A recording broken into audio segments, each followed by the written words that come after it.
ರಾಜ್ಯ ಸರ್ಕಾರ ಕೂಡಲೇ ದರವನ್ನ ಇಳಿಕೆ ಮಾಡಬೇಕು. ಏರಿಕೆ ಮಾಡಿರುವಂತಹ ಪ್ರೈಸ್ ಅನ್ನ ಕಡಿಮೆ ಮಾಡಬೇಕು. ತೈಲ ಬೆಲೆ ಹೆಚ್ಚಳದಿಂದ ರೈತರು ಮತ್ತು ಸಾಮಾನ್ಯ ಜನರಿಗೆ ಹೊರೆಯಾಗ್ತಾ ಇದೆ ಅಂತ ಪ್ರತಿಭಟನೆ ಮಾಡ್ತಾ ಇದ್ದಾರೆ.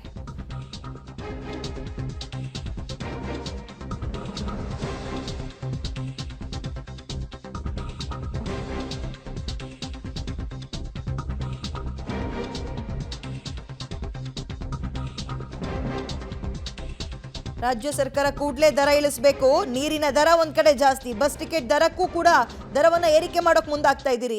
ಸರ್ಕಾರ ದರ ಕಡಿಮೆ ಮಾಡೋವರೆಗೂ ನಾವಂತೂ ಹೋರಾಟ ಕೈ ಬಿಡಲ್ಲ ಅಂತ ಬಿಜೆಪಿ ನಾಯಕರು ಆಕ್ರೋಶ ವ್ಯಕ್ತಪಡಿಸ್ತಾ ಇದ್ದಾರೆ. ಜನ ವಿರೋಧಿ ಸರ್ಕಾರ ಇದು ಅಂತ ದೂಷಿಸ್ತಾ ಇದ್ದಾರೆ.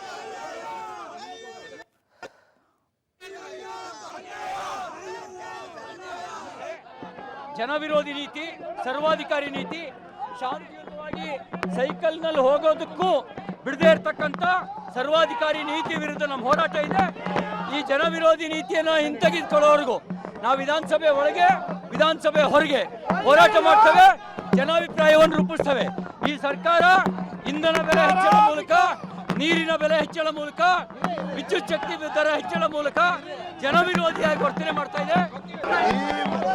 ಈ ಮುಖ್ಯಮಂತ್ರಿಗಳು, ಈ ಕಾಂಗ್ರೆಸ್ ಸರ್ಕಾರ ಇವತ್ತು ಜನ ವಿರೋಧಿ ನೀತಿಗಳನ್ನೇನು ಮಾಡ್ತಾ ಇದ್ದಾರೆ ಅದ್ರ ವಿರುದ್ಧ ನಾವು ಹೋರಾಟವನ್ನು ಮಾಡ್ತಾ ಇದ್ದೇವೆ. ನಮ್ಮ ಹೋರಾಟವನ್ನು ಹತ್ತಿಕ್ಕತಕ್ಕಂಥ ಕೆಲಸ ಮಾಡ್ತಾ ಇದ್ದಾರೆ. ಮಾನ್ಯ ಮುಖ್ಯಮಂತ್ರಿಗಳು ನಾನು ಎಚ್ಚರಿಕೆಯನ್ನು ಕೊಡ್ತಾ ಇದ್ದೇನೆ.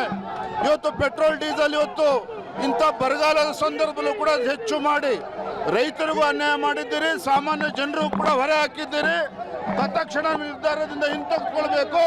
ಇವತ್ತು ರಾಜ್ಯ ವ್ಯಾಪ್ತಿ ಹೋರಾಟವನ್ನು ಮಾಡ್ತಾ ಇದ್ದೇವೆ, ಮುಂದೂ ಕೂಡ ಹೋರಾಟ ಮಾಡ್ತೇವೆ.